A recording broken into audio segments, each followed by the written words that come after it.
നമുക്കത് കുറച്ച് മധുരമായല്ലോ അല്ലേ? ഇടയ്ക്കൊക്കെ മധുരം കഴിക്കുന്നത് നല്ലതാണ്, നമ്മൾ ഇഷ്ടത്തിനനുസരിച്ച്. പക്ഷേ കൂടുതൽ കഴിക്കുന്നതും ഒഴിവാക്കുക കേട്ടോ. അപ്പോൾ ഇന്ന് നമ്മൾ കുറേ ദിവസത്തിന് ശേഷം കുറച്ച് മധുരം കഴിക്കുകയാണ്. നമ്മളിന്നൊരു പുഡിങ്ങാണ് ഉണ്ടാക്കുന്നത്. അത് 2 കോഴിമുട്ട ഒരു പാത്രത്തിലേക്ക് ഇതേപോലെ ഒന്ന് പൊട്ടിച്ചിട്ട് ഒഴിച്ചു കൊടുക്കുക. എന്നിട്ട് നമുക്ക് അതിലേക്ക് കുറച്ച് പഞ്ചസാരയും കൂടി ചേർത്ത് കൊടുക്കുക. മധുരം എത്ര ഒഴിവാക്കണം അത്രയും നല്ലതാണ്. പുഡിങ്ങൊക്കെ ആകുമ്പോൾ കുറച്ച് മധുരം വേണം. അതിനനുസരിച്ച് 1 കപ്പ് പഞ്ചസാര ചേർത്ത് കൊടുക്കണം. പിന്നെ കുറച്ച് ഏലക്ക പൊടിച്ചതും, ഈ ഏലക്കപ്പൊടിൻ്റെ പറ്റി നിങ്ങൾക്ക് വെനില എസൻസ് വേണമെങ്കിൽ ചേർത്ത് കൊടുക്കുക. ഒരു പിഞ്ച് ഉപ്പും ചേർത്ത് കൊടുക്കുക. പിന്നെ നമുക്കിതിലേക്ക് വേണ്ടത് ബ്രെഡാണ്. ഒരു 3 സ്ലൈസ് ബ്രെഡ് ഞാൻ അതിപ്പോൾ ഒന്ന് മുറിച്ചെടുത്തത് അതിലേക്കൊന്ന് ചേർത്ത് കൊടുക്കണം. പിന്നെ 1 ഗ്ലാസ് പാലും കൂടി ചേർത്ത് കൊടുക്കുക. എന്നിട്ട് ഇതൊക്കെ പാടെ നമുക്ക് മിക്സിയിലൊന്ന് അടിച്ചെടുക്കണം.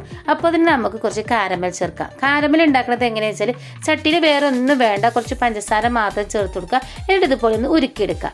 എന്നിട്ട് ഏതിലാണോ നമ്മൾ പുഡിങ് ഉണ്ടാക്കാൻ ഉദ്ദേശിക്കുന്നത് ആ പാത്രത്തിലേക്ക് ഈ കാരമൽ ഒന്ന് ചേർത്ത് കൊടുക്കുക.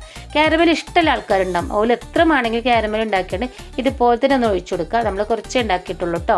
എന്നിട്ട് അതിലേക്ക് നമ്മൾ അടിച്ചു വെച്ച പുഡിങ്ങിൻ്റെ കൂട്ടൊന്ന് ചേർത്ത് കൊടുക്കുക. എന്നിട്ട് നമ്മൾ ആവി കയറ്റിയെടുക്കുകയാണ് ആദ്യം ചെയ്യുന്നത്.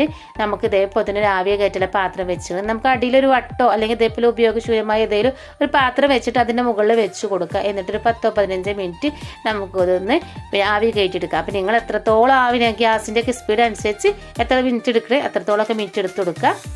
എന്നിട്ട് നമുക്ക് ഒരു അനക്കം ചൂടാറിന ശേഷം ഒരു പാത്രത്തിലേക്ക് ഇതൊന്ന് മാറ്റിയെടുക്കണം. ഇതുപോലെ തന്നെ നമുക്കൊരു പാത്രത്തിലേക്ക് ഇതൊന്ന് മാറ്റിയെടുക്കാം. ഈ അടിയിൽ ചെറിയതായിട്ടൊന്ന് കൊട്ടി കൊടുക്കേണ്ട ആവശ്യമില്ല, എന്നാലും അടിയിൽ നിന്ന് ഇങ്ങനെ പിടിച്ചിരിക്കണമെങ്കിൽ അതും കൂടി ഒന്ന് പോന്നോട്ടെ വിചാരിച്ചിട്ടാണ്. ഇപ്പം നമ്മളെ പുഡിങ്ങൾ റെഡി ആയിട്ടുണ്ട്. കാണാൻ നല്ല ഭംഗിയില്ലേ? കാണാൻ മാത്രമല്ല കഴിക്കാൻ അടിപൊളിയാണ്. ഒന്ന് ഉണ്ടാക്കി നോക്കി. ഇഷ്ടപ്പെട്ടാൽ ലൈക്ക് ചെയ്യാൻ മറക്കല്ലേ.